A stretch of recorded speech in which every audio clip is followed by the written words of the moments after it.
I feel like from everything I'm reading on social media, on Twitter and everything else, that it just seems to be crescendoing, if that's a word.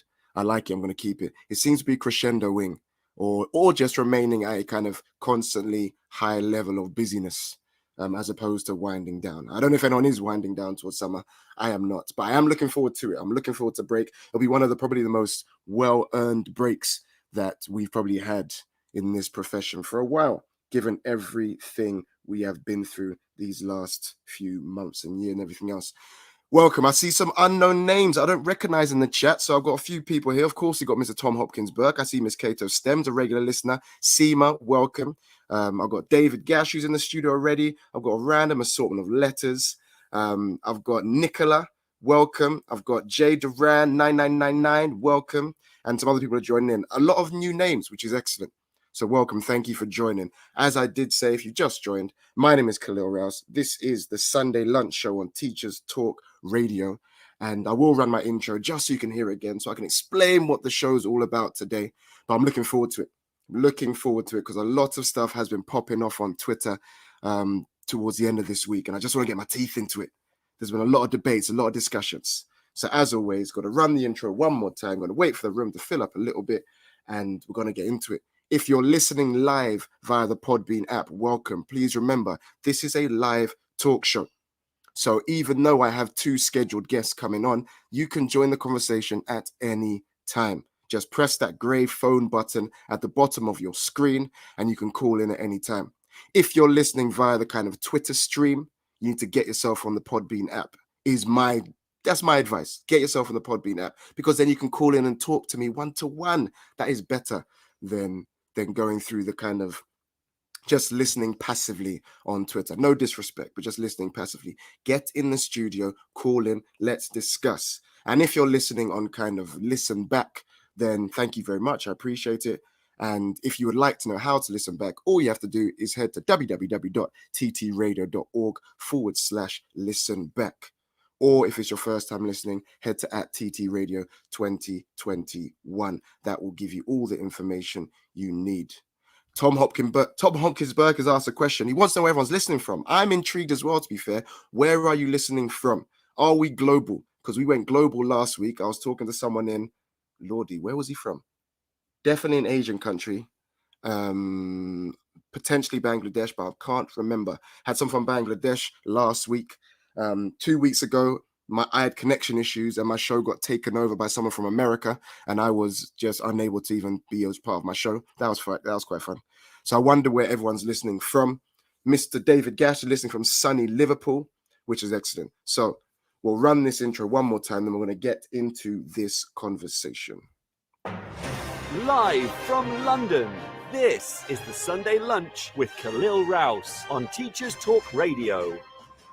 Good afternoon. The time is 1:06 now on Sunday, the 27th of June, and you're tuned into the Sunday Lunch Show with me, Kalil Rouse, on Teachers Talk Radio. In today's show, I'll be joined by David Gash, and we'll be discussing that TES article about paying outstanding teachers £10,000 to work in poor-performing schools. Later on, I'll be talking all things maths with Mel Madowney, and we'll be discussing when to give kids their first GCSE paper. Live from London, this is the Sunday Lunch with Kalil Rouse on Teachers Talk Radio. Tune in live on the Podbean app or desktop player. Just head over to www.podbean.com/LSW/TT Radio or search Teachers Talk Radio. Follow the hashtag TT Radio. Excellent. Do you know what? Mr. David Gash is in the studio. Might as well bring him in because we might as well get into this first topic because this TES article has been doing the rounds. David, at any time, press that call-in button, my friend, and let's get this guy. There he is, just right on cue. Let's check the sound. David, can you hear me? I can hear you loud and clear, Kalil. Can you hear me okay? Yes, very, very clear. Do you know what? I didn't even know you're from Liverpool. I had no idea where you're from, to be honest. But it's good to know we're stretching over the UK.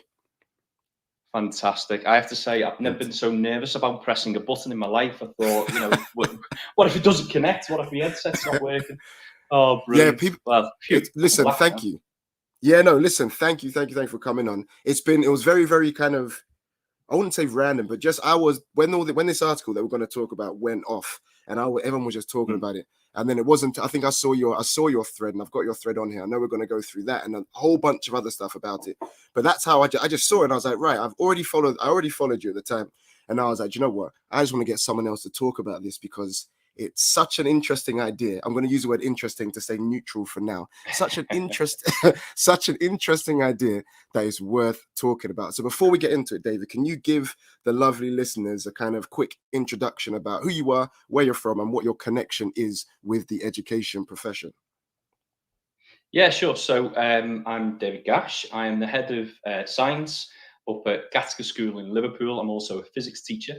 I've been teaching for 14 years, spent about a decade or so in middle leadership. And in that time, I think I mentioned this, it's quite relevant. We've had 13 visits from Ofsted, 7 of which have been full inspections. So we are going to touch a little bit, aren't we, in terms of outstanding and goods and all of that good stuff. So I thought that was relevant. How many? Sorry, repeat that. How many? So in the 14 years I've been there, we've had 13 visits from Ofsted. 7 of them have been full inspections. Wow. Yeah. Oh my! I can't even. Yeah, I've not been in that situation myself ever. But I can imagine I don't even know what it's like. What's it like to work in how's it been to work in a school that has regular, like extremely regular Ofsted visits? Yeah, I mean, to be honest, like I'm not one of these kind of anti-Ofsted, shut them down, there's no place for it in education. I think it's important, given the job that we do in terms of serving our young people in our communities, that there's a level of accountability. Having said that, having 7 inspections, so every other year, 18 months or so, we have full inspections. And in that time, we've been, well, it was satisfactory when we first started, but RI since, with 1 inadequate rating. It was back in 2016, which we came out of in record time. I'm very proud to say. Our most recent Ofsted full visit was just before the world went mad with coronavirus, and we were good in all areas bar quality of education. So our overall judgment requires improvement as a result. And we've had a very, very positive monitoring visit in the last few weeks as well. So that's where we're at the moment. Yeah, good stuff. Well, I'm glad to hear that it's improving. But I think given your circumstance, I think this makes the whole debate around this outstanding teacher phrase that I tweeted about earlier today. I tweeted it earlier this week, and I didn't expect it to even to gain so much traction. Cheeky plug at Kalil_R91 if you'd like to follow me on Twitter. Nice. So I did a tweet about it because there's this phrase of an outstanding teacher. But before, let me just set the scene. So there was an article that was released 2 days ago, and the headline was "Pay teachers £10,000 top up to work in weaker schools." And that, as always, a massive clickbait headline. And then it's gone on to say that secondary students in the north 5 times more likely to attend underperforming schools than those in London. And then the kind of first introduction paragraph is, outstanding teachers should be encouraged to work in underperforming schools for a minimum of 3 years through a £10,000 salary top-up payment. And this is a new report on regional disparities by a think tank, I think, called Lost Learning. And yeah, think tank Onward and the New Schools Network, blah, blah, blah, blah. Either way, the main and most pertinent feature is this idea of a £10,000 salary top-up payment to encourage whatever outstanding, we'll get into that as well, to encourage outstanding teachers to work in underperforming schools. People that are in the studio now, so not just myself and David, any thoughts on this, please let us know by typing in the chat or just by calling in and joining the conversation, because I'd love to hear your thoughts on the whole idea of being given £10,000 salary top-up if you are, only if you're an outstanding teacher though. If you're only outstanding teachers may apply. Only outstanding teachers may apply to go work in underperforming schools. Wowzers, controversial. David, I'm going to put you on the spot. What was your when you first read this and saw it doing the rounds? What was your first thought when you read this headline or this article? It's the closest I've been to tweeting an expletive-ridden kind of tweet, to be honest. My head actually exploded on the spot. It was just incredible. Now, I have to say, like, I went and read as much as I could of the New Schools Network and Onward report, the original document for this, which you referenced there. And I have to say, it's a cracking report. There's some fantastic, real meaningful data analyses in there in terms of looking at disadvantaged backgrounds and so on and so forth. So the original document actually comes from a place of really good motivation, wanting to level up education and close the gaps for our most disadvantaged students across the country. And there's some, as I said, some fantastic data in there. But it is this solution, they call it in the report. I think it's the seventh of so many solutions they've suggested. Encourage outstanding teachers to move to an underperforming school for a minimum of 3 years by introducing a £10,000 salary top-up. Now, they go into a bit more detail a bit later in the report. I'm going to quote it if I may. We recommend that teachers working in an outstanding school who have reached M4 on the main pay scale should be eligible for an automatic bonus of £10,000 per year, roughly equivalent to an additional 4 months' salary. Yeah, I know. If they move to an inadequate or requiring improvement school for a minimum of 3 years, to control the costs of the taxpayer, this scheme should be limited to 200 teachers in the first instance. And that bit's terrifying. The fact that this is just the first instance, there's a hope that this could go further. I mean, wow. Wow. So where did we start? Do you know what? I don't even know. Because the thing is, I read that. I have the article. I think like you've got. I got this article right in front of me, and so what have we got? So teachers. So the qualification. Let me just. Oh, sorry. Got a couple messages in the chat. Sobia just said yes, it's ridiculous and it's not worked in the past. And Miss Cato STEM has said, I thought teacher grading wasn't a thing anymore. And I think that's a good place to start. It is a good place to start. Absolutely. These and it's about audience as well. These ratings of, outstanding, good, requires improvement, inadequate. These are very broad summary statements, labels for schools, for parents. It's meant to be there to help parents to make decisions about where to send children. And to be fair, to Ofsted, they don't push the idea that there are outstanding teachers. They don't push the idea necessarily there are good teachers. Labeling teachers shouldn't happen in the same way that we label schools. I mean, I have very strong views about labeling schools, but I'll park that for now. But yeah, the outstanding, that's to do with the school. Now, within any school population, just to pause you one. You 1 second. No, because.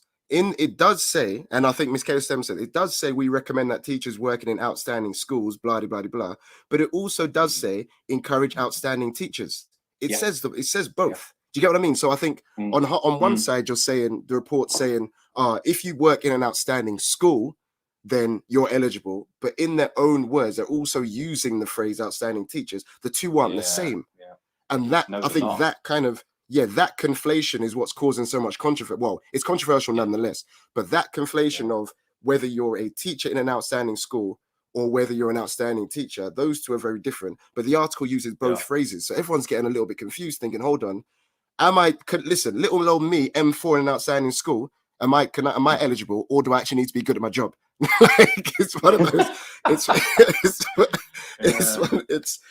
Sorry to cut you off, but I just wanted to say that was that distinction is important. That distinction is important. It is, and it kind of leads me exactly into my next point, which is in any large institution, you're going to have a spectrum of abilities in terms of your teaching staff, or in terms of your employees. You'll have those that are very, very effective, those that are less effective, and so on and so forth. And that's the way I think we should be thinking about, what teachers do in the classroom. Is it effective? And it's not a case of, does that mean the teacher is ineffective? It's just, in that moment in the classroom, is what is happening effective? If it isn't, reflect on it, change it, move on.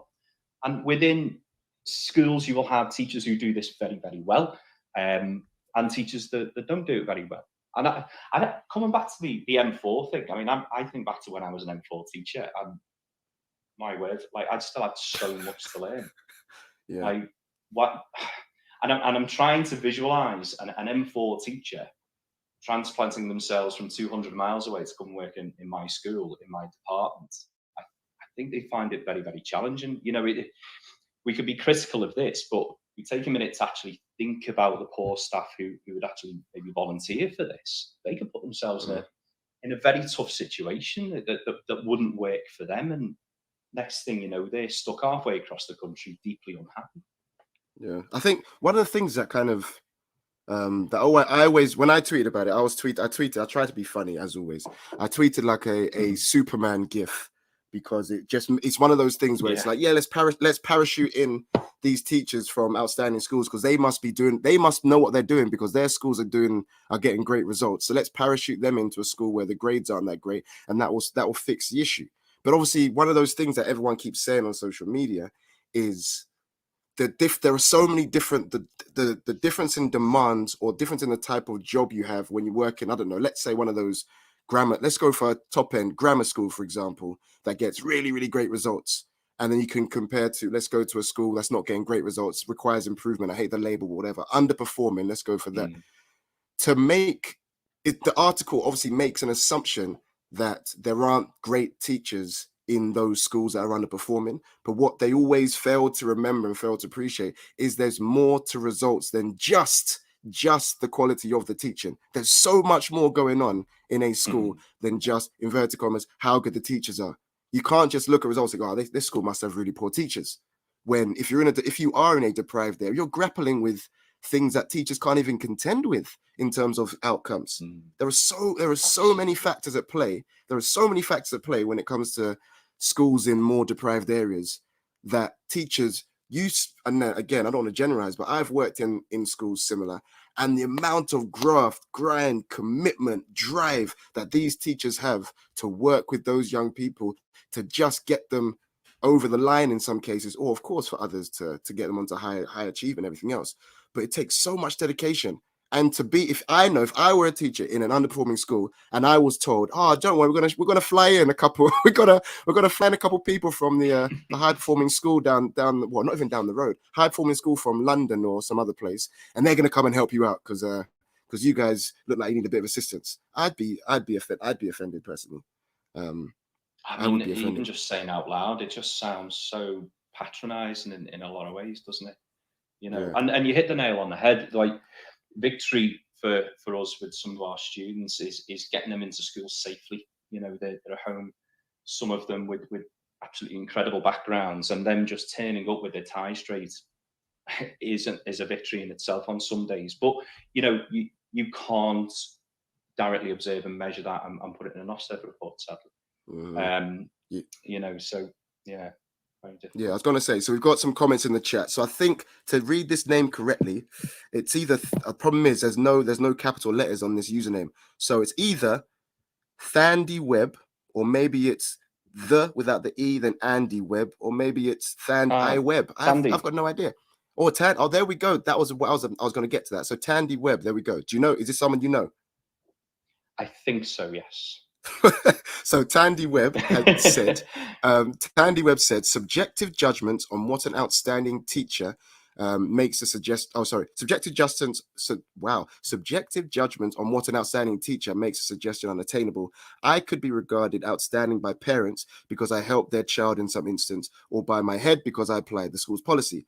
Or I could be outstanding because the person that judged me thought I was their version of what their understanding of outstanding is. It's crazy. And that's the thing. Listen, I had a discussion with someone on Twitter about just trying to label. I think this person, it was actually Demi Ryan's, shout out to Demi, he's been one of my guests before. He said he just hates the idea of putting an adjective or like a fixed label on a teacher. He just hates the idea of that. He's saying basically that if we're a profession that's supposed to be ever growing, ever improving, then he's saying we shouldn't be putting kind of fixed labels on a teacher's level of performance, as if that's something that can like translate to any situation, any classroom, any school, any circumstance, because it's not. And what Tandy's saying is, yeah, I could be I could be outstanding in one teacher's opinion because maybe I teach in the style that they think is the correct style or the most suitable style to teach. But another person might say, hold on, you didn't have much discussion in your classroom. I don't think that was an outstanding lesson. Blah, blah, blah, blah. Far too subjective. So we shouldn't be, I think she's essentially saying, we shouldn't be using these kind of labels when they're so subjective. It's not helpful.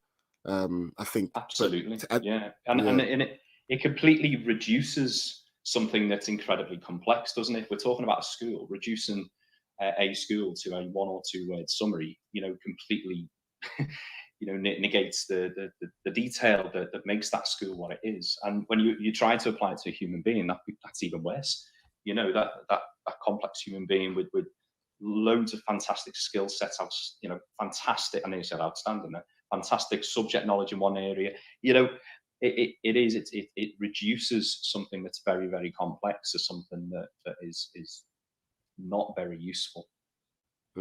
We've had Miss Cato Stemmies ask a very kind of pertinent question in chat. Oh, sorry, wait, hold on. Sobia said school improvement is also related to leadership systems and culture. Agreed. Tandy's gone on to say also attaching money to this will have the same impact as attaching £33,000 to train to teach physics. Technically, I could sign up and deal with the pressures for 3 years because it looks attractive financially. And then Miss Cato Stems asked the question, and I can answer this, or you can answer this, or anyone else can answer this. How would it feel to work alongside a teacher who's getting 10K more than you for doing the exact same job?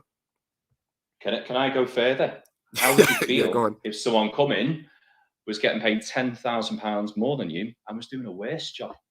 Because they've moved across the country. They're in a city or town that they have no idea about. They don't know the context. They don't know the children. They don't know the specific issues of the school. They may struggle to connect with those students. Of course, these are generalizations. So I had Dr. David Boyce comment on the thread yesterday on Twitter, and he raised a very important point, which is that actually collaboration does work in some instances, and there are examples where you do have teachers going into other schools and doing some really, really positive work, whether that's through SLE roles or something else. But if it's not handled carefully and correctly, this could be an absolute disaster. I'm hoping that it doesn't. I know it's just a proposal. I'm hoping it doesn't. It doesn't fly. I'm hoping it doesn't fly. It just gets all of us talking, doesn't it? Well, yeah. I think that's the thing. They throw it out there, don't they? They throw it out there, and they see, right, let's see what the edu Twitter world is saying on it. Is this a good idea or not? And hopefully it's been thrown back in their face. So then Mal CPD, one of our fellow hosts, she said it shows how out of touch the DFE are. I'm not certain if this was a proposal. That's the thing. I should have done even more research on it. I don't feel like it's come from the DFE. Unless that think tank is part of the DFE, but I'm not certain on that. Someone can please correct me. I believe they are. I believe they are an independent think tank. Independent non-profit think tank. Yeah, that's what I think. So they need to. Sounds like that think tank needs to do a lot more thinking because not much was put into these. Into this proposal. So there's a lot of kind of interaction on Twitter. We've had Mike Thane has tweeted. I'm looking at it now. Tom Hopkins Burke, thanks for throwing it into the chat as well. I think he's talking more about the kind of labeling of an outstanding teacher. And he's saying any teacher who clings onto the idea that they are outstanding and shouts about it creates a number of issues. Pause there. Do you know what? Have I worked in a school where there were people when I tweeted, they were talking about, I used to work with a couple of people who used to call themselves outstanding. Oh my, I could not imagine being around a person like that, if I'm honest.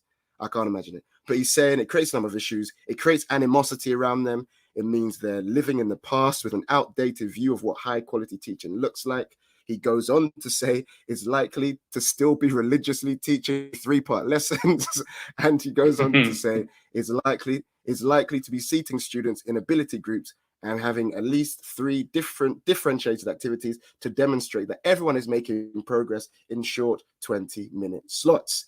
Hold on, he's still going on. This is live. I'm reading his tweets out. Mike, you'll get a lot of traction. I hope you're listening live. He's constantly complaining about workload, even though the majority of it is down to their own choices. Claims to be research informed when they're still talking about VAK, so visual auditory and kinesthetic, de bono, and all that nonsense, says Mike.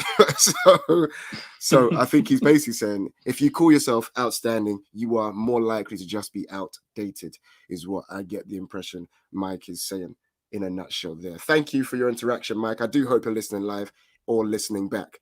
And then Mao, there's been a lot of talk. Mao has gone on to say, as assistant principal for teaching and learning, I removed grades and the words good and outstanding. We used the language effective, but being highly effective in one school doesn't mean you'll automatically be effective in another.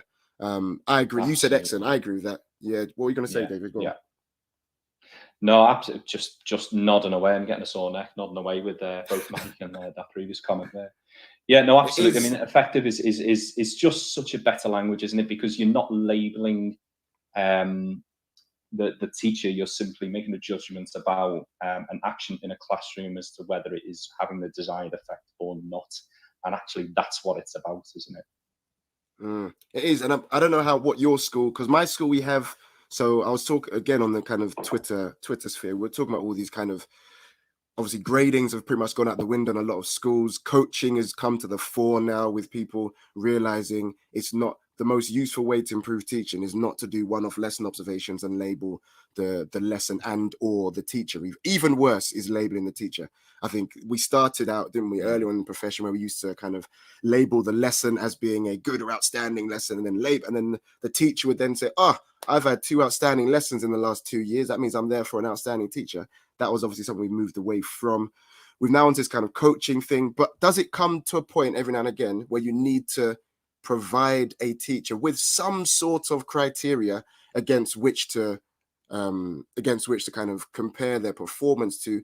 And do we need to give them some sort of label, even if the label's more fluid, I guess is the word? Do we need to do that, do you think? I'm not sure about a label, but I mean, we do have the teacher standards. They are still there, aren't they? Yeah. So I think if we're going to hold ourselves to account to anything, it has to be those.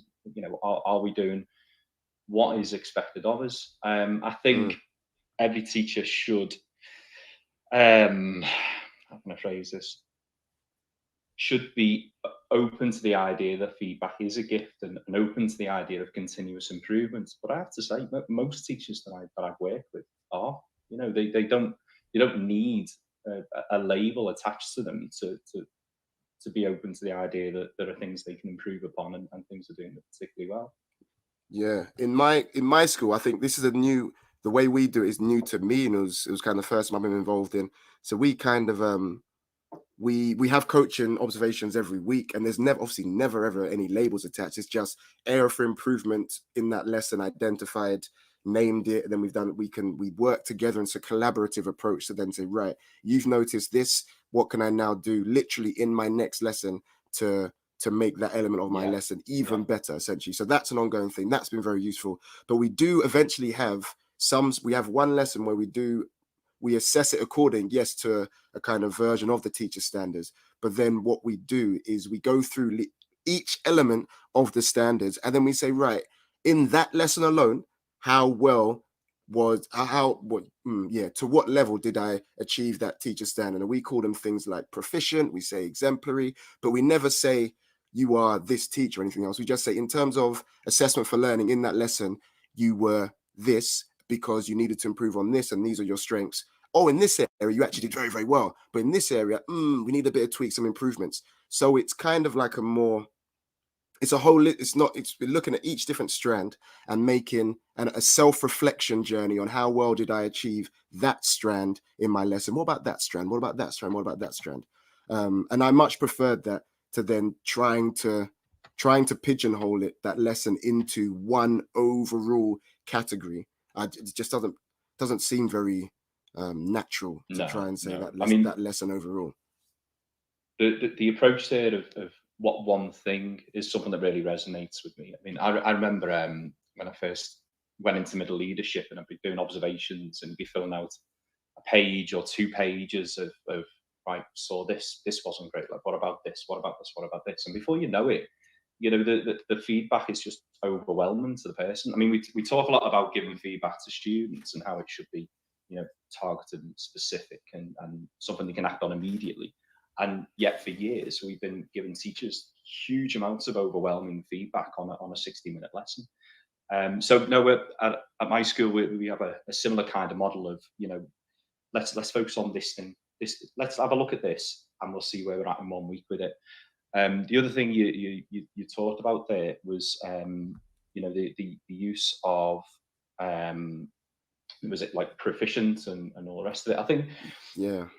I think that whatever vehicle a school uses, it's about the culture that you have within the school. So again, in our school, we have an open door policy, and we will expect someone to just walk in and out, but in a non-threatening way, because it forms that overarching picture of what the typicality of teaching is like in that classroom across, the entire year, and not just a one-off snapshot lesson.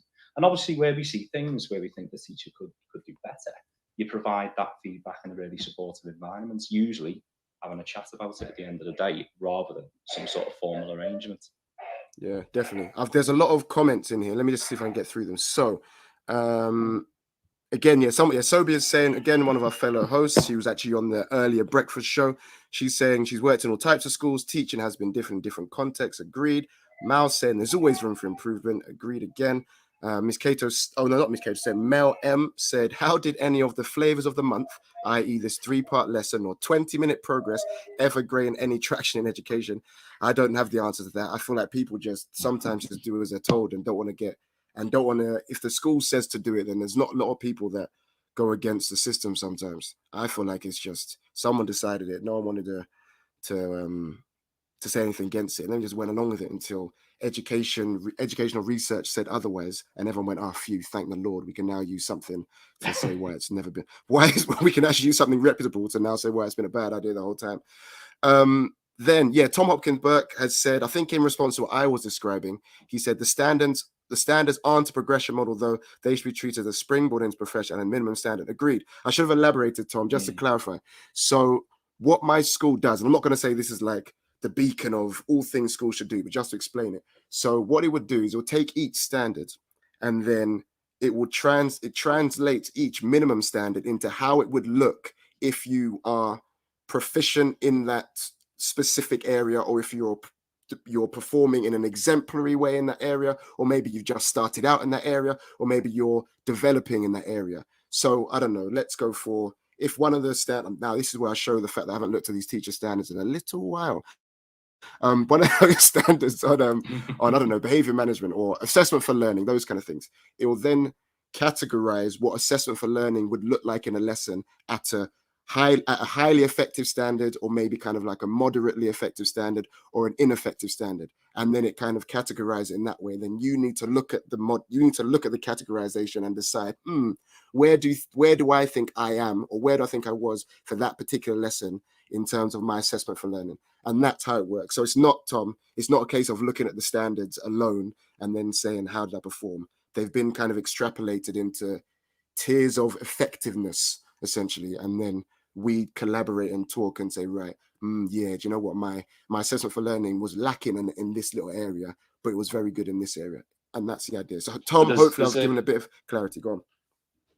Yeah, no, there's a very subtle difference there, isn't it? In that your system that you've got is focusing on the aspect of teaching and learning rather than labeling the teacher. So there's a very clever and important distinction to be made there, which you have. Yeah, we don't. Yeah, that's the thing. We don't ever we don't provide any labels to teachers, and that leads me in a kind of a little, not even a side note, a bit of a tangent, because people were saying that it doesn't help when job applications or job descriptions ask for an outstanding teacher. So then I think people were saying stuff like, well, if the job application says that it's looking for an outstanding teacher, I need to call myself an outstanding teacher, is what some people were saying. And they were saying and it's not helpful. If we're trying to get rid of, if a lot of professionals are saying these labels aren't useful, then the schools that are kind of advertising for certain roles need to get rid of the fixed labels as well, because it is not helpful. It's counterproductive to ask, right, we need an outstanding teacher, because what it does, it requires teachers to then think, right, am I outstanding? And if I am, how would I even How do they even know? And I couldn't do it. I said on my tweet, I couldn't call myself outstanding, regardless of whether I thought I was good at my job or not, or very good at my job or not. I just couldn't use a word. It sounds just sounds too cringe. It sounds far too cringe. Yeah, cringe. That's the word. Right. And then we've got a couple things. Sobia's asking, I think this was in the context of what was I going to say? Observations. She said, what about when they don't understand your subject knowledge or don't know how to provide written feedback or improve because they were PE teachers? So I think Sobia's saying, what about if someone, a different subject specialist observes or is your coach? I think my response to this is, if you are a capable and effective teacher in your field, I'm sure you can look at another lesson in another subject area and notice strengths. And also, if you can notice strengths, you should also be able to notice areas for improvement that maybe aren't specifically to do with how you've delivered specific subject content, but just how you've either questioned or how you've probed, or whether you've used whatever strategy for, I don't know, whether you've cold called effectively, have you circulated well, have you monitored the work, all this kind of, you can look at all those kind of things regardless of whether you're a subject specialist or not, I believe. So I think it's better sometimes to be observed by people who know your subject, but I think there's benefits to going into different subject areas and seeing how they deliver their content. And you can look at it through a lens that isn't just seeing, how have you taught the maths? It's more about how have you taught the kids? And I think when you're a different subject specialist, you look at it through a different lens. And I think there is power in that. Is my response to Sobia's question. I think there is benefit to it. Yeah, I totally agree. I mean, it all comes down to as well what the area for development is for the individual teacher. So if you have someone who is a very strong, I mean, I'm a science teacher, so you have someone with a very strong scientific background and good subject knowledge, but is maybe struggling with the basic routines at the start of the lesson, then someone who is particularly strong in that area, who happens to teach history, might be a good kind of coaching colleague or someone who can come in and observe those things, provide some feedback. So yeah, no, 100%. I think there's mileage and gains to be made in pairing up staff across departments and not limiting that. And those staff who are struggling with subject knowledge, other teachers can't teach them that subject knowledge. That has to be highlighted to them, but it's then their responsibility to do something about it. Indeed. Mouse kind of said it's also proven that less women would apply for that job. I need more clarity, Mal. I can't. You sent it a little while ago. You just elaborate on kind of which comment you are replying to. It's also proven that less women would apply for that job. Is this the job that asks for an outstanding teacher? I'm not sure. Mal, give a bit of clarity in the chat if you can, because just so I can answer that. Oh, there we go. Just so I can answer it correctly. Oh, so I think jobs that ask for outstanding teachers. I'm assuming there's been some research that less women will apply for that job. Was any kind of reasons given, Mal? I've not read this study. I don't know. I don't want to start kind of casting my own explanations for why this is. I don't know why this way may be. I don't want to speak as that man who thinks he knows everything about why less women would apply for the job. But Mal, if you can give any insight into why you think that is, it'll be very useful. Interesting. So Mal's saying women generally have less confidence. Okay, so there's a study rattling around in my brain. I forget the source of the idea that I think it was specific to school-age children. Boys tend to overestimate their abilities, and girls tend to underestimate their abilities. Whether extrapolating from that to adulthood, I don't know. I'm maybe speculate a little bit, but yeah, it's interesting. I'm not sure. There was just had somebody tried. Sorry, just as someone tried to join. Someone just tried to call in. V-Dash, you just tried to call in. If you want to call in again, then feel free. I did try to. Oh, there we go. He's come. Oh, there's a lot of people trying to call in.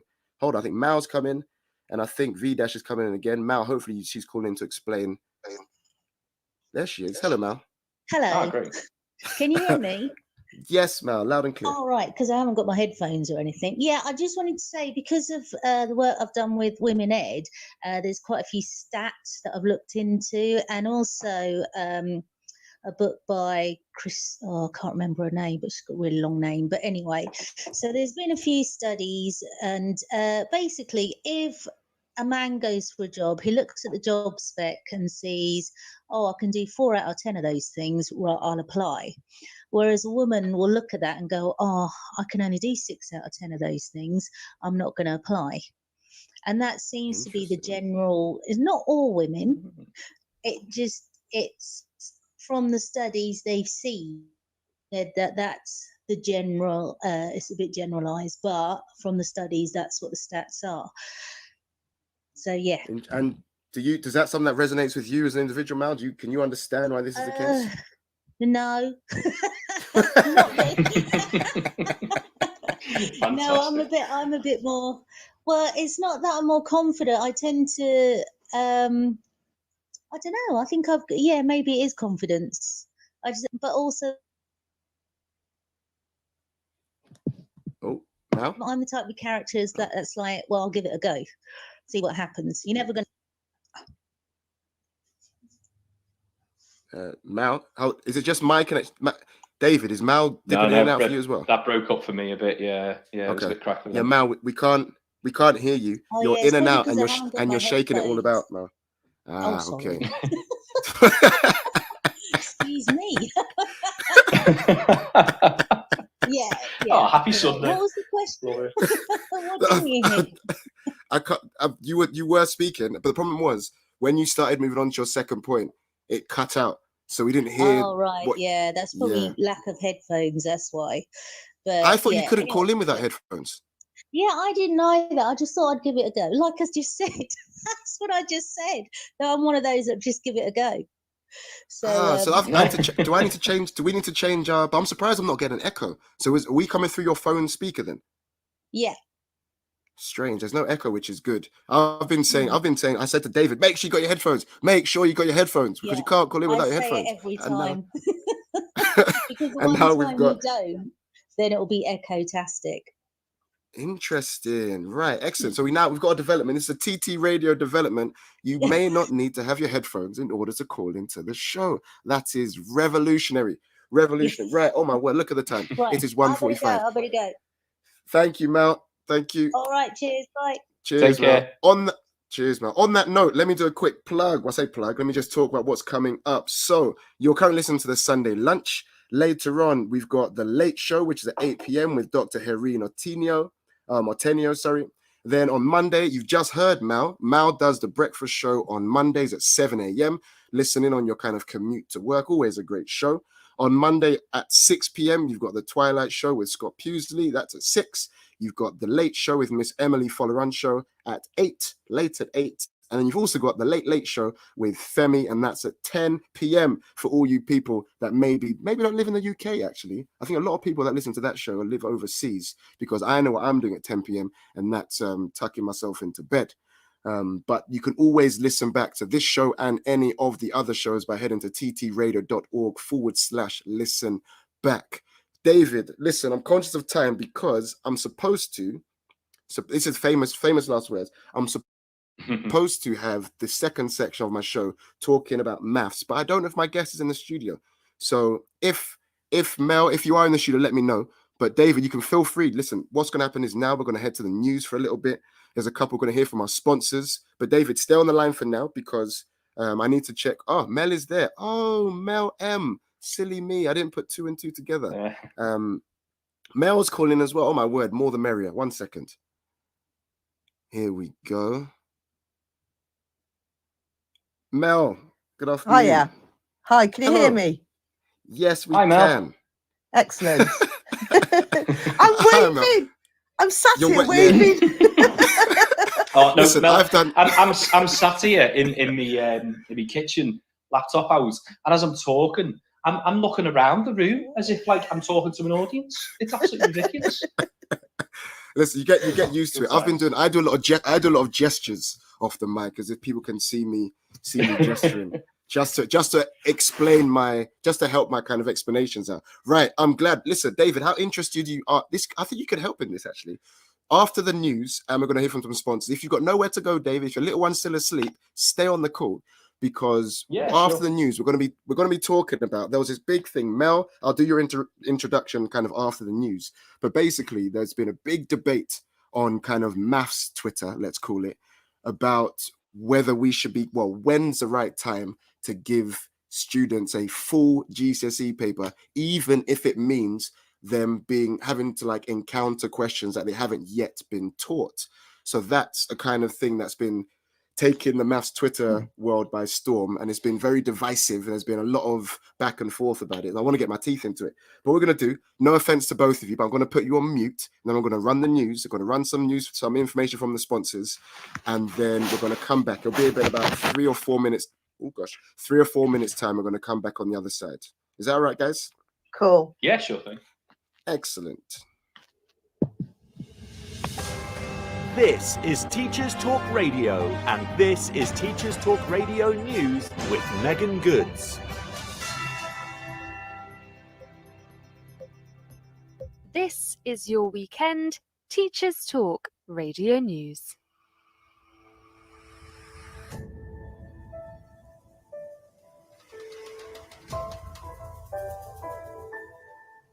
A Norfolk head teacher has been forced to apologise this week after being accused of victim blaming following the release of the list of schools featured on the Everyone's Invited website for sexual assault victims.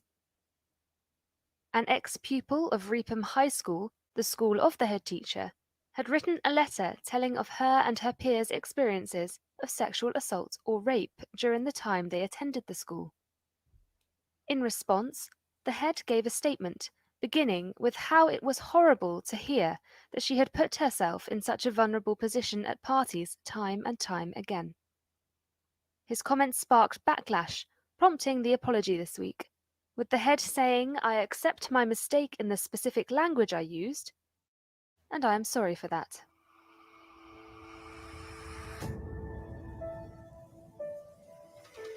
The Lost Learning think tank has published a report on the regional discrepancies in attainment across good and outstanding schools. The report revealed that a student living in the north of England was more than 5 times more likely to attend an underperforming school than a student in London. The research also discovered that the north was one of the best places to go to primary school, but the worst place in England to go to secondary. Even in the most deprived areas, students attending outstanding schools across the country were less likely to be on free school meals. A recommended solution from the think tank was that teachers working in an outstanding school who have reached M4 on the main pay scale should be eligible for an automatic bonus of £10,000 per year if they move to an inadequate or requiring improvement school for a minimum of 3 years. Finally, the report suggested that the government shouldn't be afraid to close stubbornly underperforming schools and replace them with a series of Phoenix free schools. That was your weekend news update from Teachers Talk Radio.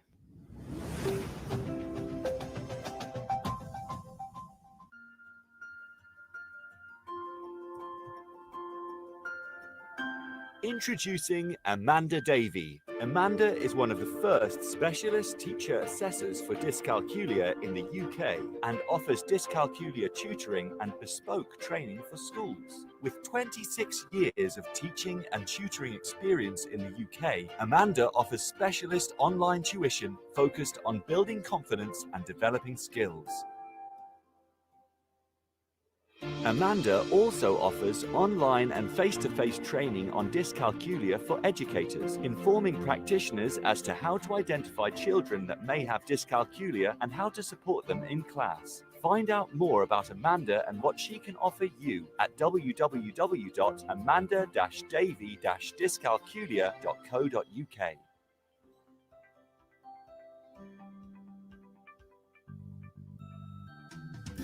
Creative Resources, made for teachers by teachers. At Creative Resources, we've been rethinking what a classroom can be. We've created a huge range of more than 2,500 original and exciting resources that span across more than 15 different subject areas. Whether you're looking for primary or secondary level resources, careers options, PSHE, arts, or humanities, Creative Resources have the resources for you. We offer full curriculum packages and unique, challenging escape rooms themed on topics such as Shakespeare, Tudors, and fractions. We have quizzes, task cards, Tarsier puzzles, and lots more. Better still, more than 100 resources can be accessed for free. Just visit our website, www.CRE8TIVEresources.com. You can get 10% off any order you make on our website by using the discount code TTRadio. Creative Resources, made for teachers by teachers. Whew, that is, do you know what? That's probably, do you know what? One thing I haven't done this whole show.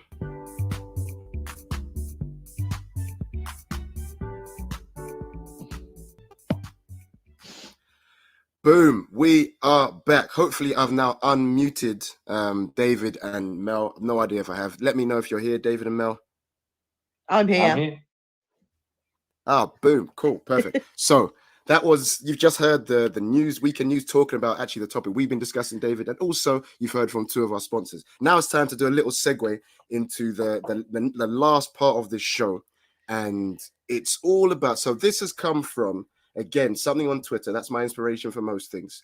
A Twitter post that was made, when was it made? On the 23rd, so a few days ago, and it said, Maths Twitter, ... Curious, ... When do your higher tier students first get to sit a complete, i.e. a past paper, higher tier paper as an assessment? And the questions were, the options were before year 9, year 10, or year 11. I know the results, and obviously, Mel, you know the results. David, did you see this poll by any chance? Yes, I've been keeping a little beady eye on this one, so I'm glad you actually say that. So I nearly choked on air. 1 second. So for anyone that's listening, the results here were, the majority was year 10, 57.6%, then followed by year 11, 33.4%, year 9 on 7.7%, and then a lowly 1.3% for before year 9.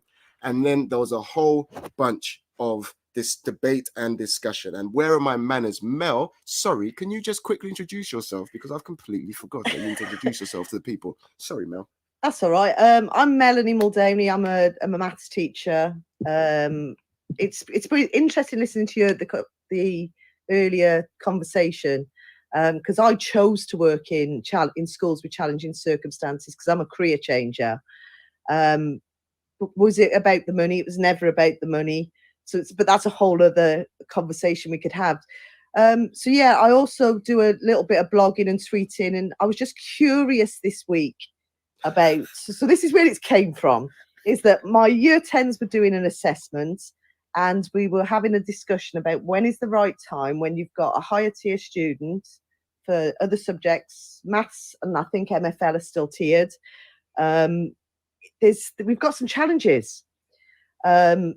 Because I think it's one of the biggest challenges we've got in maths, is that's getting the tier of entry right. So when do we first show them the higher tier? I have a view on it, and I just wanted to get Twitter's view. And that's where I know you didn't ask me, but that's why I did it. Because I know that then somebody will say, well, where's it come from?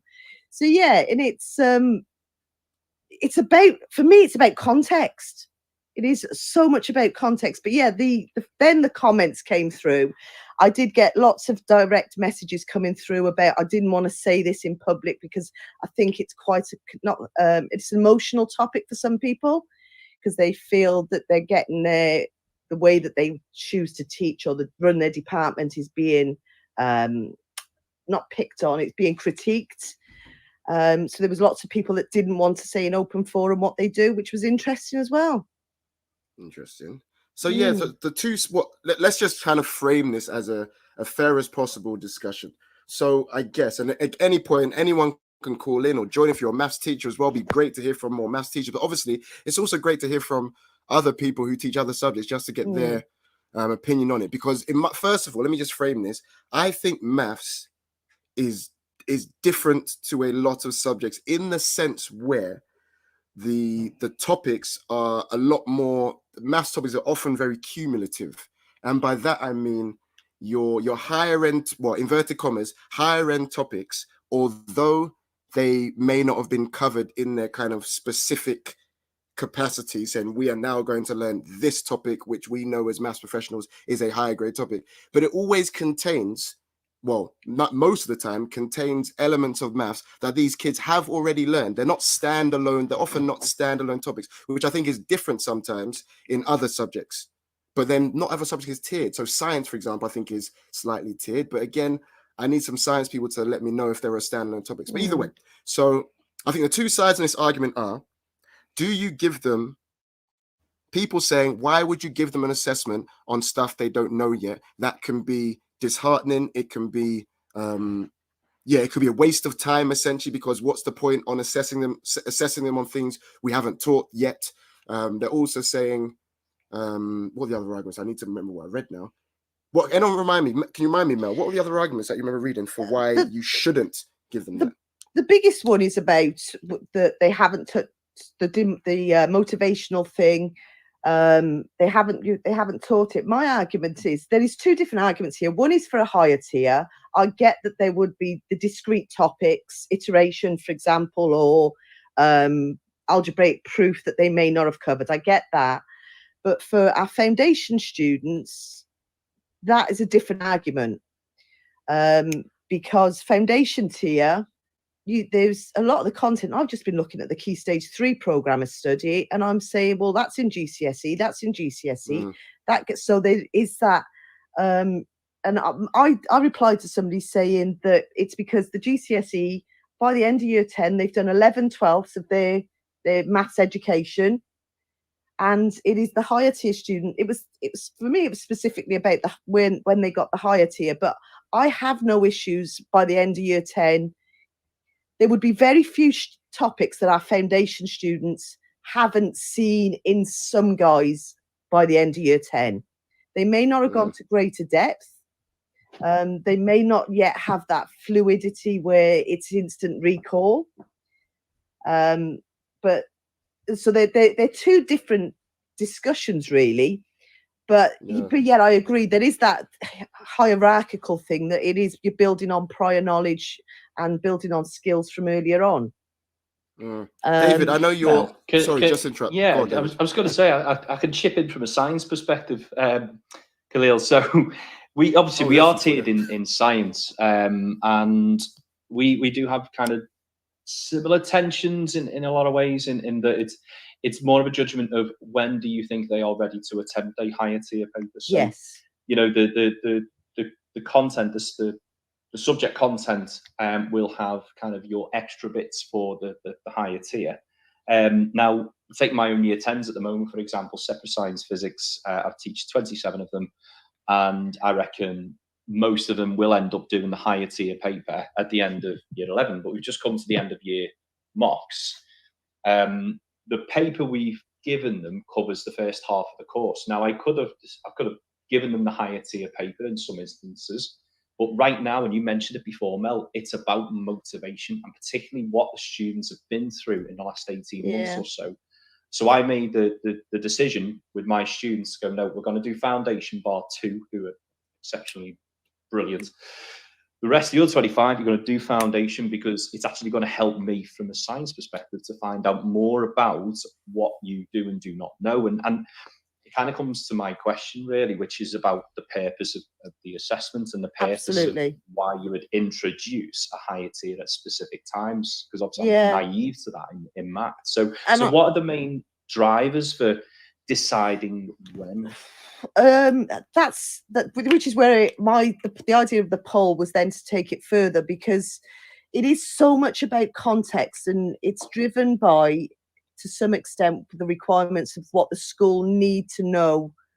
So, for example, I've worked in RI, special measures schools, that it is about knowing where your students are at. And I know that the grades that you'll use the national grade boundaries, that was based on that specific cohort back in 2018 or whenever.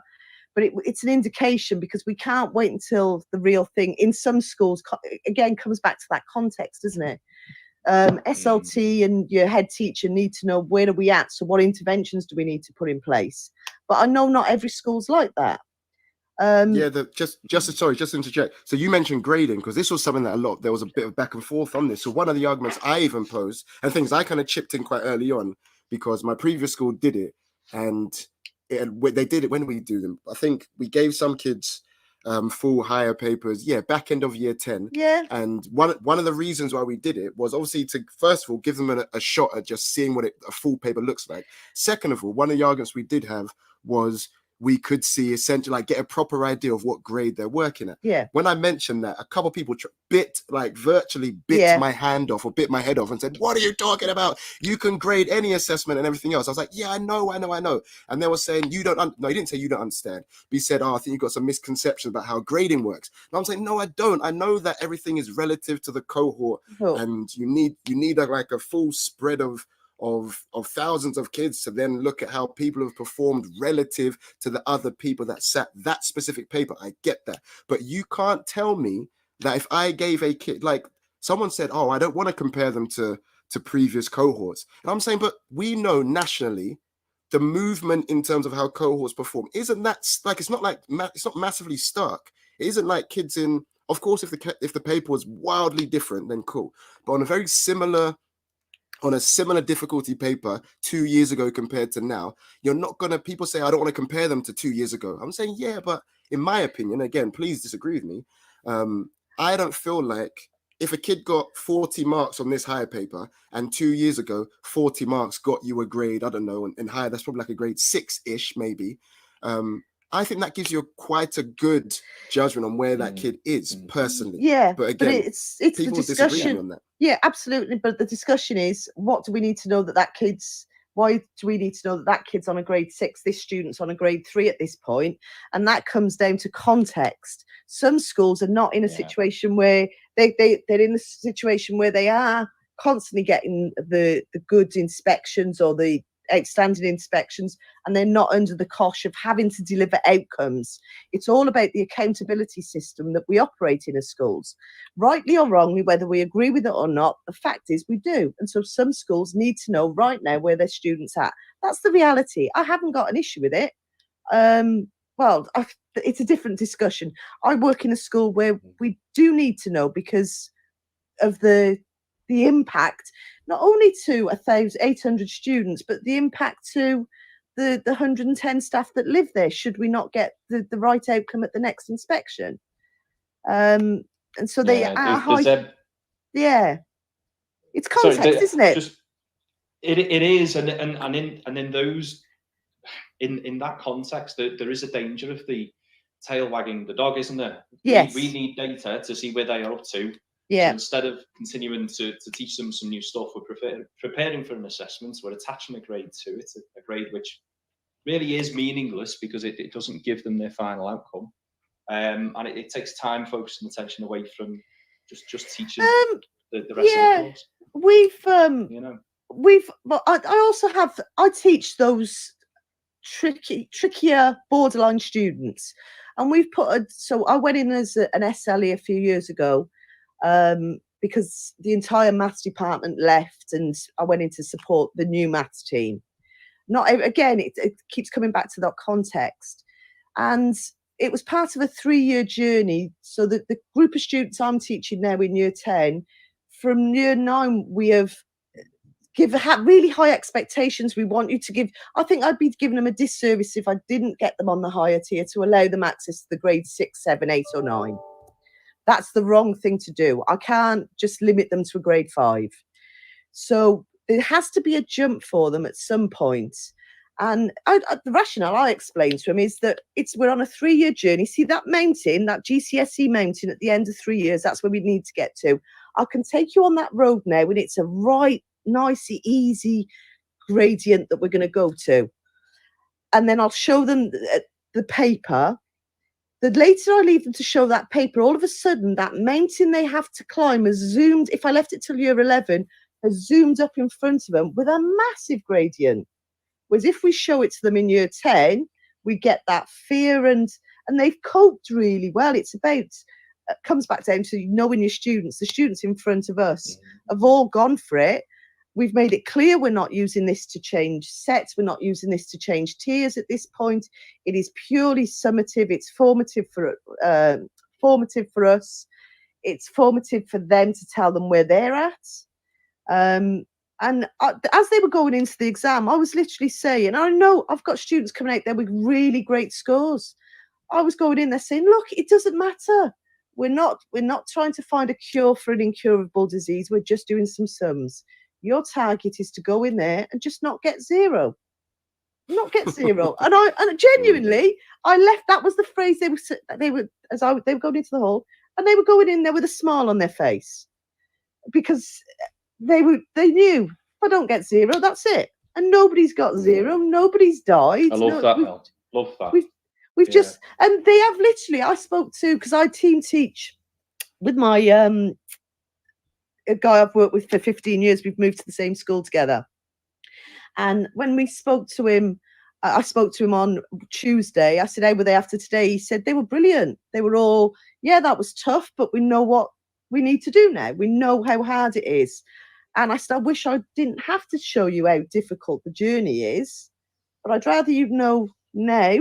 And I'm there every step of that way, holding your hand and dragging you on this journey, whether you like it or not. I just get very passionate about it, because I know we've had parents involved. Again, it's how you cope, you deal with it. The conversation to parents was, you may get some tears when they come home, but I'm hoping by me preempting it, you'll know that it shouldn't happen. But I don't want to do your son or daughter a disservice by not giving them access to the higher grades. And I think that would be wrong. Yeah, it's one of those things. I wish I was trying to get someone on the show who had kind of the opposite view, but then they never really responded to me. I'm not going to name any names or anything like that, but I was trying to get a couple of people on because they've been particularly vocal on social media about that why you shouldn't. Essentially, yes, I'm just trying to find all the tweets without obviously putting the person's Twitter handle on, because I haven't got their permission, etc. But it's talking about the fact that it's a high stakes environment, a high stakes assessment. They shouldn't have anything in that assessment that they haven't been taught. That's the argument. But that's the key phrase, isn't it? You know, in a high stakes. But what Mel's described there is actually something that, okay, yeah, it's a test, it's end of year, blah, blah, blah, blah. But you've got that teacher there who knows the students, giving the reassurances. I'm all about the metaphors, by the way, Mel. I've been talking about marathons with my year 10s for what feels like weeks on end. Yeah. I'm like, guys, we're just doing star jumps right now. Don't worry, the marathon's in a year. And I'm doing star jumps at the front of the room. It's a bit weird, but all about the metaphors. So, the mountain one is but brilliant. That's what it is, isn't it? It's framing it. It's framing it in a way that is less threatening to the children.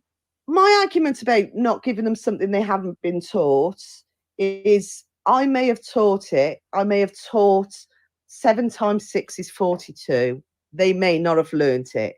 And yet something as fundamental as times tables can still stop a student. It doesn't mean I shouldn't put that in the paper, but it can still stop them getting that mark correct. And again, it's about, what do you do when you get the information? It's not just about going, oh, you got a grade 3 or you got a grade 7. It's about, right, so which of these questions do you, so when we do the post-mortem of the papers, we ask them to put a tally chart on the front of the paper, marks I should have got. And we explain it to them that it's not the marks on topics you haven't been taught. It's those face palm moments where you go, I should have got that right. I know that. It's about developing an emotion and a maturity a mature approach to the papers, trying to get them the skills about not giving up. And when they realise that actually, if I'd stopped and thought about it for 30 seconds or gone away and come back to it, or even just really thought and didn't have that emotional reaction. It was interesting that I do get very passionate about teaching maths, teaching a specific kind of student, I suppose. I did the new GCSE and somebody was reminded me of it today on Twitter. back in 2017, and I sat it as a student. So I was in the hall with the students. I got my envelope, and I still lost 24 marks on the higher tier, not because I didn't know the stuff, but because I made silly mistakes. I made an error, or it was just a real brain fart moment where your brain just goes, 2/5 that's 60%, and you know it's not when you look at it again. Mel, 24 marks sound like you made a few errors just for the record. 10%. But also, somebody on Twitter said to me, as a maths teacher, 24 out of 240, somebody on Twitter said 2017 maths papers, in my defence, were tough.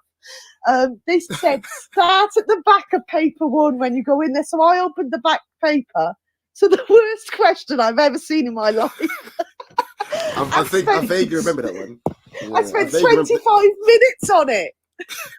There was, do you know what? Let me not act like I'm obviously I'm a maths teacher, so I'm good at maths. But we sat down as a department and we tried to do, and we did these higher papers. And I remember it was probably about 2 or 3 years ago. There was a question at the back that stumped us. And it was because it wasn't a specific topic per se. It was just a problem that needed to be solved using and it just wasn't clear. And it was just actually, I remember all maths teachers looking around being like, what who could have expected kids to answer this? And we especially under time pressure. Under time, it was probably the most humblest experience I've done as a teacher, was sitting that exam, because for me it had been nigh on 20-something years since I'd sat at any form of exam, and to understand that feeling in the pit of your stomach when you're waiting to go into the hall. And I even stood with them. I lined up with them and I went in. It was absolutely brilliant. I was buzzing afterwards. I think I know. I was going to say, I think I know the answer to this question, but did you share how you felt with the students? Share that experience with the students? Yeah. The buzzing bit, I bet. And I think any teacher do it if you've got a particularly challenging cohort or a cohort you want to prove how hard they have to work to get what they deserve or they can achieve. That buzz afterwards when they come out and go, what did you get for question 6? I was involved in that. And it brought the whole, it was, and you see them coming into your room disturbing you when you're teaching year 8, going, Miss, have you seen the paper? What was the answer to question? They do it to every subject. But specifically in maths they do, because they can remember one-off questions. And I was involved in that. I was walking along, it was brilliant. Amazing. On that note, I just a massive tangent. We, there was on these exams, I always remember there was a kid who used to write, this, I don't know if this is allowed or probably not allowed. Either way, there was a kid who used to, in his maths assessment, used to copy a question down he got stuck on tracing paper. Because he was allowed to leave the exam with the tracing paper, and he just brought the tracing paper up to the maths department and went, what's the answer? What was the answer to this one? And I was like, I'm just trying to think. Are you allowed? I was sitting there, I remember being like, am I allowed to do this? The paper's been done, but I'm not sure. But either way, I always remember there was a kid that used to do that. I always found it quite Technically, they're not allowed to take anything out of the room that they didn't bring in. But I wrote all my answers down on a piece of tracing paper and threw it in the bin on the way out, and then went rooting through the bin an hour later to get the answers. Because I needed to know, so I already knew I got. So I already knew I got it. Bond stuff, that. Oh yeah, I needed to know what I got. It's so going back to Anyway the poll. I've just been looking at our schema work because I just want to check the foundations here and it's probably time for another discussion.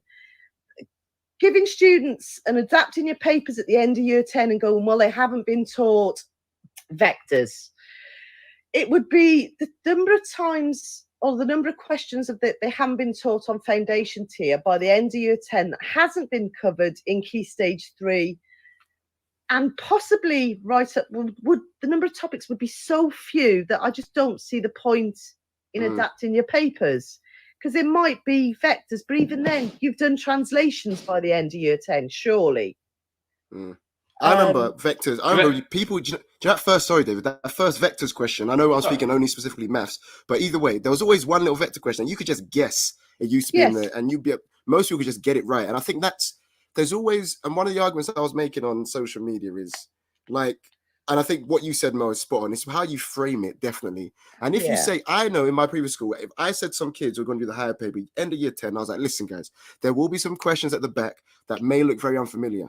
And I'm not expecting you to fly through them and get 100%. But feel free to have a go and see if you can get 1 mark, 2 marks. Can you just, is there anything that you recognize in that question that you may be able to get a few marks on? And listen, vast majority maybe didn't get any, but a couple kids managed to get a couple marks. I feel like it's just giving them only papers with only stuff they've been taught. And I don't know. I feel like there's nothing wrong with allowing them to see stuff that's new a little bit.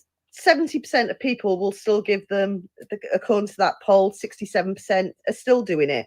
And I would support, but I'd also support everybody's right to do what they feel is right in their own context. And we shouldn't be afraid to say, well, this is what we choose to do in our context. And sometimes Twitter does do that, where it's not, you feel a bit that I can't say this in case somebody disagrees with me, and we shouldn't be like that as professionals.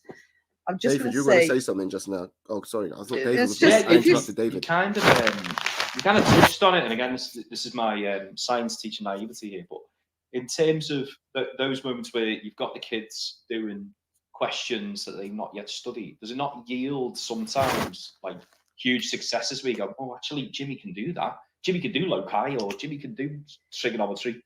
He can do something else, there's an off throw of those moments as well. Yeah, it's we've got 2 students in year 10 that right now that in a maths lesson, sometimes they'll go, I've done this, I know how to do this, but they will then get their problem. I only teach them once a fortnight.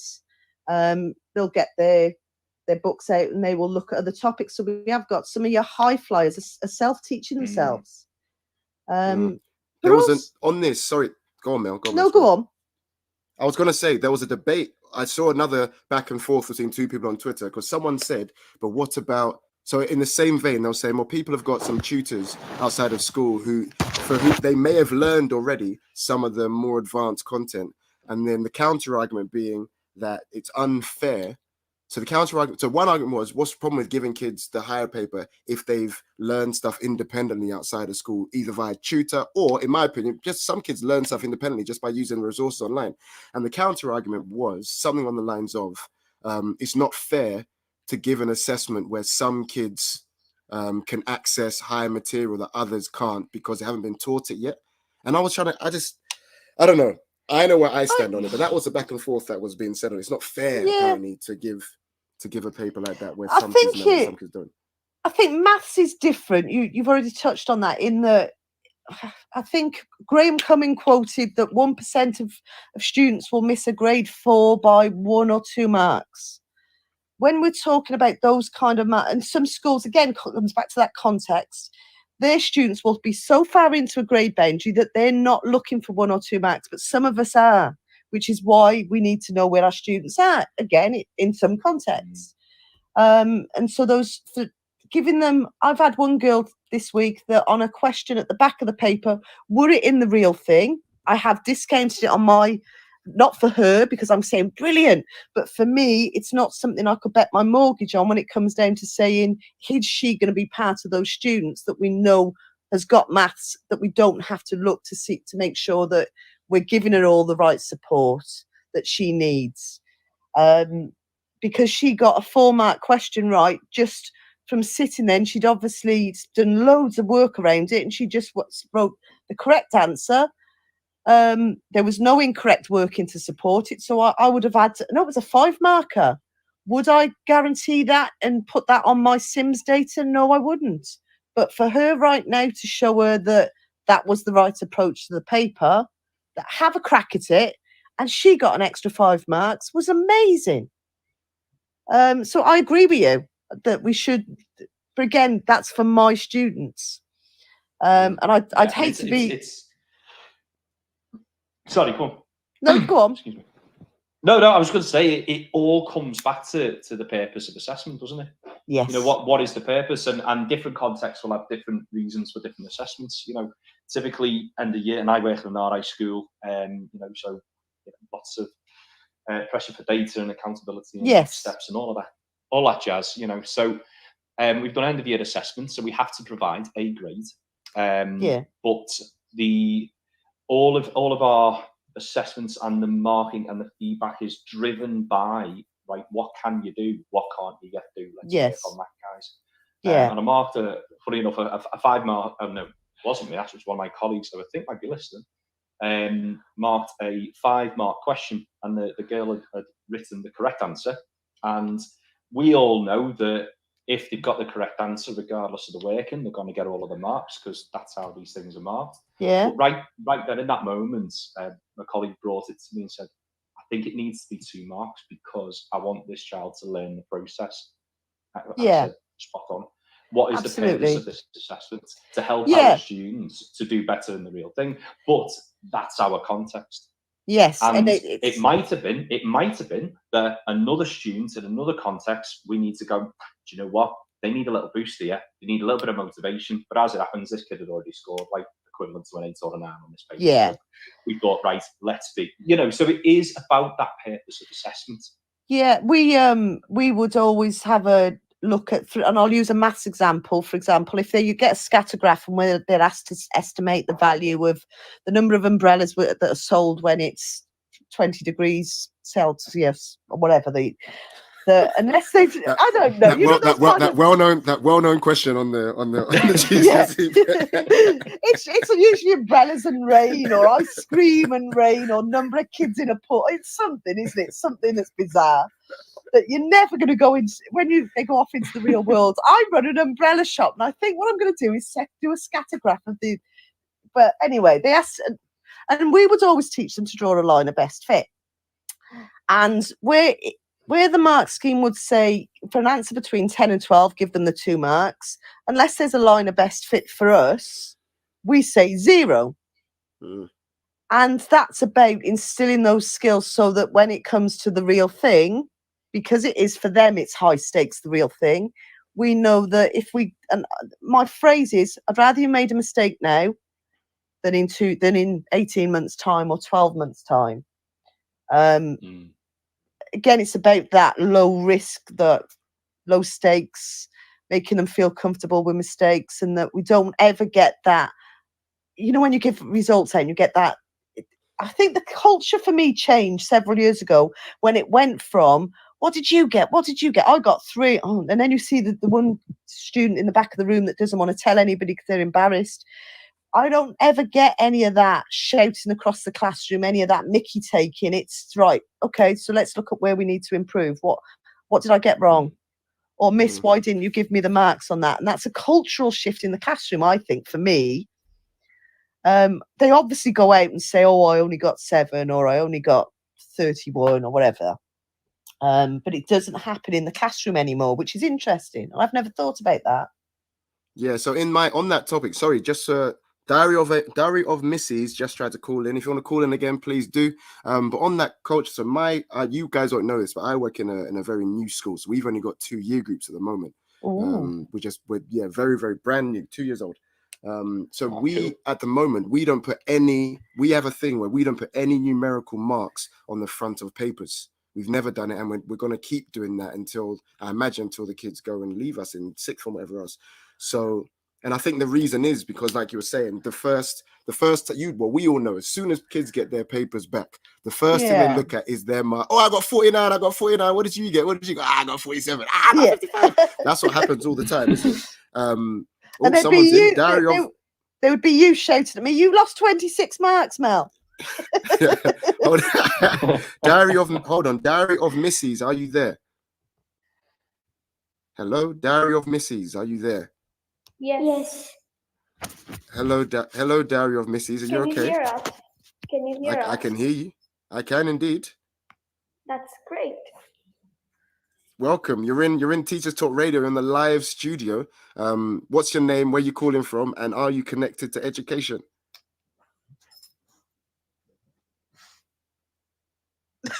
Hello.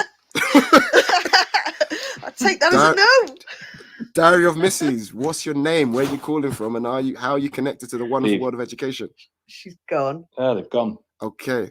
Do you know what? Do you know what I think happens is people join. Do you know when you join in the studio, some people think it's like you have to. I don't know. I can't really describe it. Like you have to call in order to.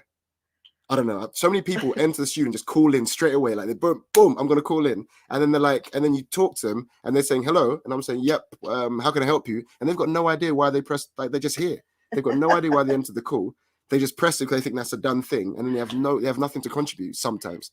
So I think that was one of those. Diary of Misses. Listen, if you are connected to the world of education and you'd like to talk about whether to give, oh my word, they're calling in again. Let's see.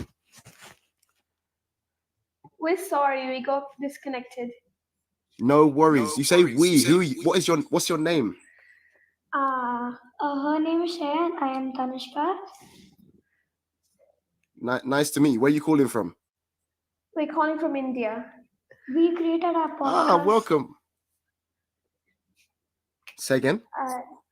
And yeah, so this is our first podcast, Diary of Misses. Oh, this is okay, but you're currently in my podcast. Yes, we're So, a bit of free advertisement going on. I was going, yeah, literally the piggybacking. Diary of Misses. Are you connected? What was your? Do you know what? Who was your favorite teacher at school and why? Diary of Misses. My favorite teacher was a ma'am called Sharmila. She was the sweetest teacher I've ever seen. Oh, that's nice. Like the sweetest What subject? I've ever seen. What subject did they teach? She was English actually, and I love English, and I always get like centum or anything like in near close to centum at least. So she was my favorite teacher at that time, and by her only I started loving English more. Excellent. Well, I'm glad to hear about it. We're currently talking about maths a little bit. Do you like maths? Yeah. But That's the correct answer, by the way. Maths, but we're not exactly masters at maths, though. Yeah, we are a little bit down in maths. Oh, I see. No worries. Are you still at school now, or what age are you now? Actually, I don't know your age, but are you working? Are you at school? You're in college, university? We are in school. We're at school. We're I am students. 6 Okay. and she's 8. Oh, fantastic. I feel like I'm babysitting. This is nice, isn't it? Right. Diary of Misses. Listen, you've covered the.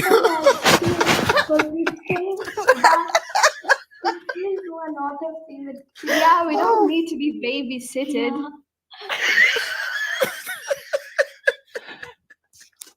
Do you know what? You've been Listen, told. I have been told. I've been told off. I agree. Diary of Misses. I'm glad you joined Teachers Talk Radio. But it's actually towards the end of the show. So unfortunately, Diary of Misses, I'm going to disconnect you. But it's been great talking to you. Stay in school, kids, is my advice. Stay in school. Keep it learning. Yeah. Thank you very much for coming on the show, though. I'm going to disconnect you. Awesome Thank you very much. Thank you. Cheers. Thank you, guys. Bye. Oh, that was brilliant. That is just why we work with young people. Brilliant. They said this is our first podcast. Brilliant. Oh my word, they had no idea how this thing works. But I love that. Would you have had that confidence to have done that at 6 and 8? I'm not sure I would have done. Not at Billy all. had the confidence to do it today. Yeah. Really. Well. I'm 6, she's 8, and this is our first podcast. Wonderful. Love Brilliant. that. Right, guys. Okay. On that note, guys, it's now 2:30. Time has run away with us. Go on, Mel. What are you gonna say? You can't beat that anyway, can you? We've just been upstaged by a 6 and 8-year-old. Indeed. So all that's left to say, listen, David, Mel, thank you so much. Thank you so much for coming on the show. Hopefully, I think David, it's maybe your first time listening or interacting with Teachers Talk Radio. Yeah. Mel, maybe the same for you. There's Loved loads it. and Thank you loads for of having us. shows that happen. Thank you, David. I appreciate it. Mel, thank you for coming on as well. That was fun. Yeah, Yes, really was. yes, Thanks it. again, Kalil. Is it meant to be Don't fun? worry. Yes, of course. What do you mean is it meant to be fun? Listen. Can I be honest with you? Go on. Everyone, we've got such a vast array of different shows, different hosts, different styles. I think it depends on what you want from it as a host. I always came in here thinking I want to make this lighthearted, I want to make it fun, I want to make it interactive, I want to make it engaging, and I don't want to make it too heavy personally. But there are some hosts that like it, that prefer to get really into the nitty-gritty, and that's for them. And that's also there's a big listenership of people that prefer that type of show as well. So it just depends on what you like to listen to at certain points in your week. I just know that if I wanted to listen to something about teaching on a day that I wasn't even in the job, I would want it to be more lighthearted personally, but it's everyone's flavor, and there's different. Each Teachers Talk radio host has got their own little slant on it. So some shows are obviously more lighthearted, like mine. There are other shows that are a little bit more serious, and there's some in the middle. So it's a nice little buffet of options. Excellent. in answer to your question. Well, thank you for that. But right, no worries, Mel. Right, David, Mel, thank you. I'm going to disconnect you now, but thank you very much for coming on.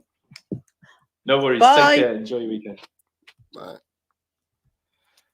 Oh, wonderful. What a show. That's going to go down as one of my faves. One of my faves. Thank you to everyone. If you tuned in for the whole thing, if you came in towards the end, if you're listening live, if you're listening back, I hope you have enjoyed the show. This has been the Sunday Lunch Show. I have been and will always be Kalil Rouse. So thank you very much for tuning in, and I look forward to speaking to you and with you guys next week. You've been listening to Teachers Talk Radio. Tune in live and listen back at ttradio.org. We look forward to hearing from you next time on Teachers Talk Radio.